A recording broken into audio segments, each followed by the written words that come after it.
I'm giving you the first step in my hiring framework so you can get the help you need to start working less hours in your business.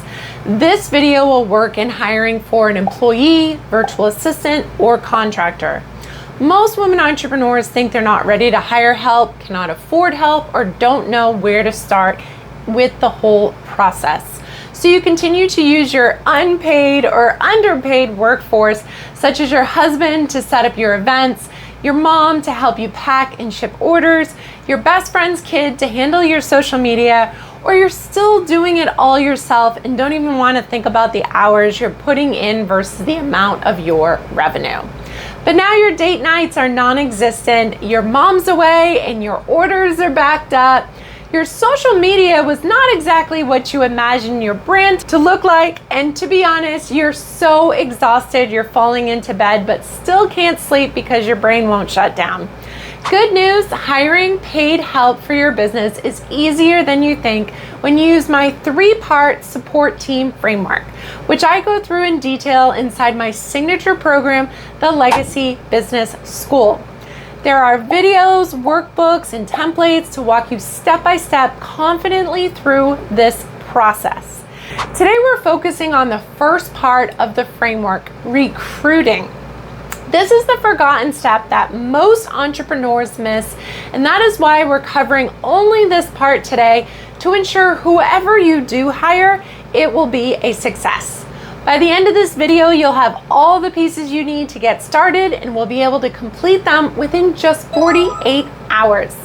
Hey there, I'm Sailynn, your fun business coach, and I empower women to boost profits and banish burnout so you can enjoy a healthy work-life balance in just 90 days.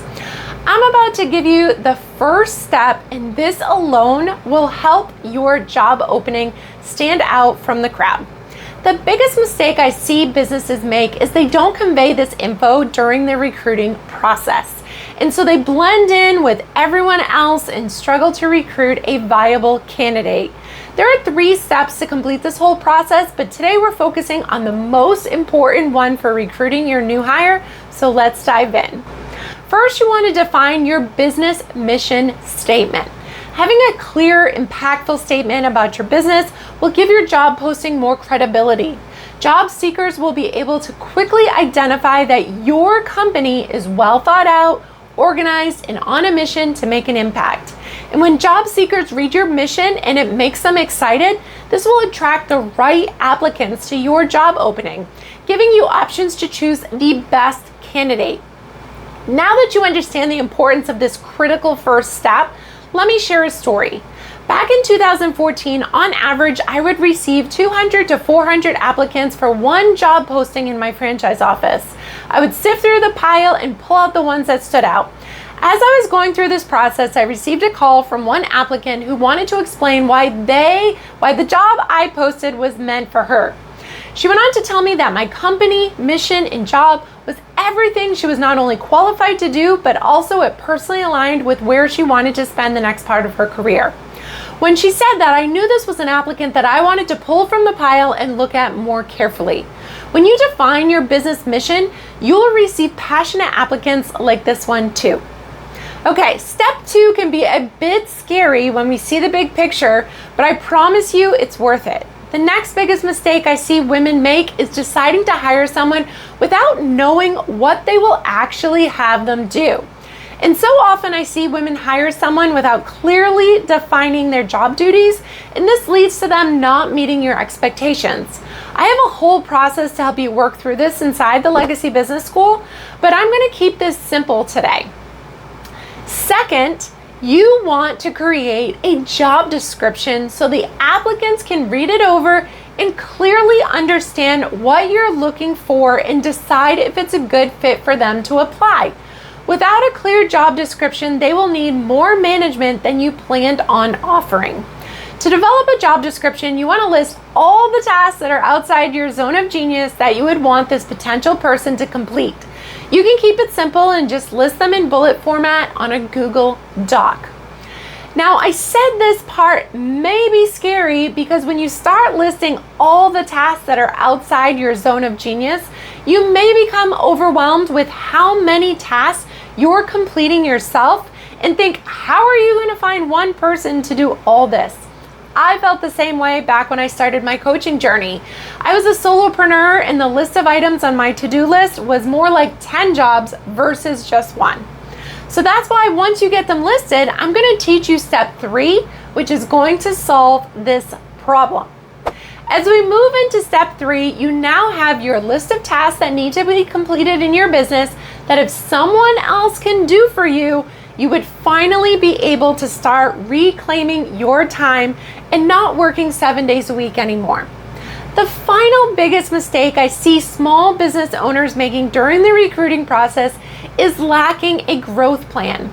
This is why you're overworked and underpaid. I have a great template inside my signature program, the Legacy Business School, for you to use during this planning process, but today I'm going to help you do this with a blank paper to get you started. Third, you want to develop an organizational chart to choose the job that you want to hire for first, and then use the organizational chart to future forecast your business growth. So you know exactly as your business scales, what will be the second job opening you recruit for. You can grab a blank sheet of paper and put all the tasks outside your zone of genius into job categories or departments and then lay them out and develop an organizational chart. Now you have a clear picture of what job to recruit for first and have a plan for your future growth. Doing this step now will save you time as you scale your business. When I purchased my franchise business, this was all laid out for us based on revenue levels. So all I had to do was reference where I was revenue-wise and then see what was the recommended next hire to plan for. This allowed me to always stay ahead of the competition and have an idea of what was coming next. You now have the 3 basic steps to recruiting your first employee, virtual assistant, or contractor. If you want to learn more about how to recruit, hire, and onboard so your team makes you money and frees you from being involved in the daily operations 80% of your time, I invite you to join me inside my free training, the No BS Work-Life Balance Workshop, where I'm sharing the 3 vital shifts to banish burnout, boost profits, and reignite your entrepreneurial fire.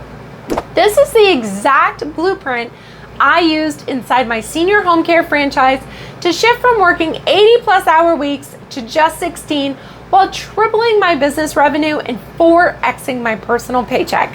And I'm using this same blueprint inside my coaching business to avoid burnout and work part-time hours. You can find the link in the description below, and if you have any questions, feel free to pop them in the comments. Make sure you hit the like or subscribe button because I put out content just like this every week. Thanks so much for watching, and remember to live your one life.